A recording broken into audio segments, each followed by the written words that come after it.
Judge Napolitano on Self-Ownership and National Defense by David Gordon, an Audio Mises Daily narrated by Robert Hale. Readers of Judge Napolitano's outstanding book will at once be struck by its unusual title. What is the Suicide Pact referred to there? The phrase occurs in a famous dissenting opinion by Justice Robert Jackson. In Terminiello v. Chicago, 1949, the Supreme Court held that the city of Chicago had wrongly restricted the free speech of an incendiary speaker. The claim that doing so was needed to preserve public order did not suffice, the court maintained. Jackson disagreed, warning that there is a danger that if the court does not temper its doctrinaire logic with a little practical wisdom, it will convert the constitutional Bill of Rights into a suicide pact. It is precisely this thesis that Judge Napolitano takes as his principal task in this book to oppose. He strongly supports natural law. On this view, human beings have rights that the state cannot infringe. Quote, "The core concept of natural law is the idea of self-ownership and limitless personal liberty. Rights, specifically natural rights, are intangible and enforceable legal choices that are inalienable and exist a priori to any political or economic system, and for the exercise of which one does not need government approval." End quote. From this bedrock point, the judge constructs a remarkable argument. He distinguishes between rights, which cannot be given away or exchanged, and goods, which can be. Security falls into the latter class, and as such cannot be traded against a right. Quote, "How can one balance a derivative against an a priori right? One cannot. In order to create a social arrangement that validly enacts laws or defines man's relationship to other persons and their property, the underlying premise of self-ownership and natural rights both precedes and acts as precedent to the lawful acquisition of any good. Security, like that provided by government, is a good which cannot be freely exchanged between persons or entities, like states, without first recognizing a priori natural rights. Therefore, in considering the good of security and the right of free speech, no balancing act is possible or even conceivable." End quote. From this standpoint, Judge Napolitano reviews security policy throughout the course of American history. Unfortunately, the natural rights approach has rarely guided American policy. To the contrary, it has largely been ignored by every American government since George Washington. Those governments have all reflected the inevitable growth of the power of government and the shrinkage of personal freedoms. Why has this been so? The chief culprit has been war and the threat of war. Wars vastly increase the power of the government, and contrary to natural law, national security all too often tramples liberty afoot. Napolitano aptly quotes Randolph Byrne, "War is the health of the state." Elaborating on Byrne's claim, Napolitano remarks, "A galvanized people is fearful of dissent and willing to accept suppression of their and others' natural rights to free speech based on the seemingly xenophilic content of a viewpoint alone. Individual liberty suffers incomparably during war." We see this pattern from the beginning of America's government under the Constitution. Tense relations with France fueled the Federalists' endeavor in the Alien and Sedition Acts of 1798, contrary to the First Amendment, to suppress criticism of the government. Fortunately, these measures aroused great popular resistance, culminating in the Virginia and Kentucky resolutions.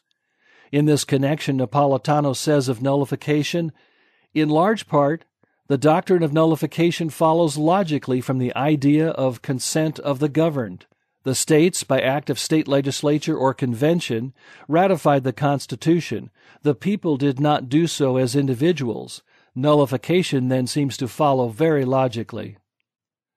No history of how the government destroys rights during wartime can ignore Abraham Lincoln. All constitutional rights depend on the right to the writ of habeas corpus. Without it, the government is free to violate whatever rights it wishes. There is no recourse against arbitrary imprisonment. Lincoln, flouting the Constitution, suspended the writ. Chief Justice Taney, sitting as a circuit judge, declared the president's actions illegal, but Lincoln, revealing his antipathy for the Constitution, personal liberty, and the rule of law, rebuked the Chief Justice and refused to obey the order. Napolitano sums up Lincoln's views in this way. The president was essentially advocating for dictator-like control of the government. Lincoln would have the court declare the president a Caesar in times of war, instead of having a federal government with checks and balances. In his account of Woodrow Wilson, Napolitano makes an important contribution to political theory. Concerning the oceans of misleading propaganda circulated by George Creel's Committee on Public Information, he says, quote, "In a social compact, the power of the government to act in any manner derives from the people's acquiescence in mass to the ability of the government to act only as they have agreed to in the compact that it may. Parties to a contract have a duty not to misinform the other party or parties to the contract in a material manner.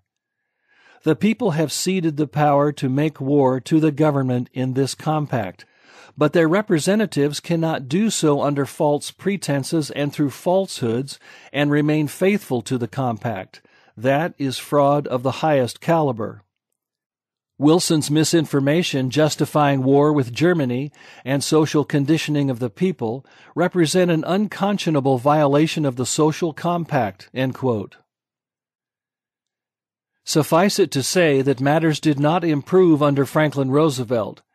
During World War II, Japanese Americans on the West Coast were interned in concentration camps, and the Supreme Court, in the Korematsu case, upheld this measure. Napolitano's verdict is scathing. Quote, "Thus, in the face of difficult and trying times, actions that were not justifiable under necessity, but were manifestations of racism, hysteria, and the herd mentality lamented in the Randolph Byrne essay, were made legal and constitutional.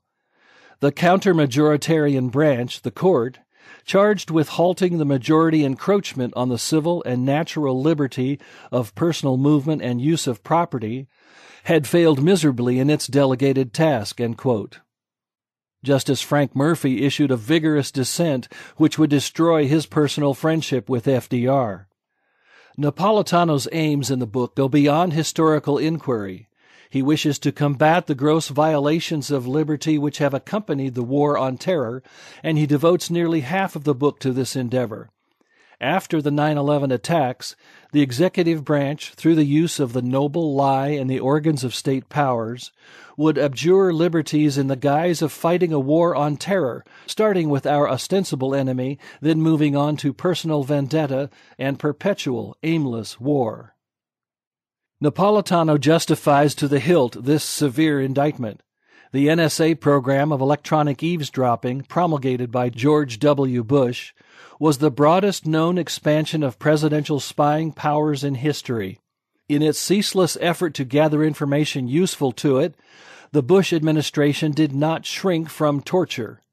Detainee treatment at Abu Ghraib in Iraq became public in 2004, causing immeasurable global damage to the credibility of the United States as a defender of natural and civil liberty. According to the initial Abu Ghraib investigator, Army Major General Antonio M. Taguba, the prison's MP, engaged in torture, abuse, rape, and every indecency. Napolitano concludes that even under the broadest reading of the Constitution, war powers do not permit the president and his military agents knowingly or even negligently to permit torture. The president and his senior officials enormously expanded war powers to effect inhumane and shameful treatment upon U.S. prisoners, while concentrating power in the hands of a few depraved individuals who carried out this systematic regime of torture under an ideological, imperial, unitary presidency. Many hoped that the presidency of Barack Obama would change matters for the better, but unfortunately he continued and extended the policies of his predecessor.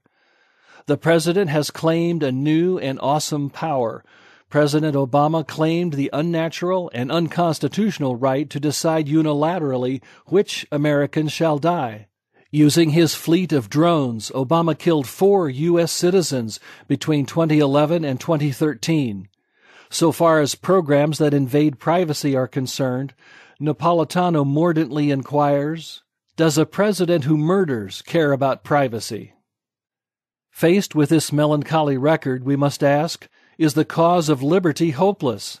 Napolitano does not think so. Quote, Jefferson himself predicted that in the long march of history, power and order would become concentrated in the government, and the personal liberty of individuals would be diminished. In this book, I have attempted to demonstrate not the inevitability of Jefferson's prediction, but the need for eternal vigilance, another warning he gave us. End quote. Judge Napolitano has given us a comprehensive survey of the dangers to liberty we face today. He is a jurist of great distinction and provides an expert account of the legal issues in a vast number of key cases. I especially recommend his analysis of Judge Learned Hand's reformulation of the clear and present danger rule to adopt a balancing test for First Amendment constitutionality. Suicide Pact is an indispensable weapon in the battle for liberty. The Mises Institute hopes you have enjoyed this Audio Mises Daily. For a world of free market literature, media, and discussion, visit Mises.org.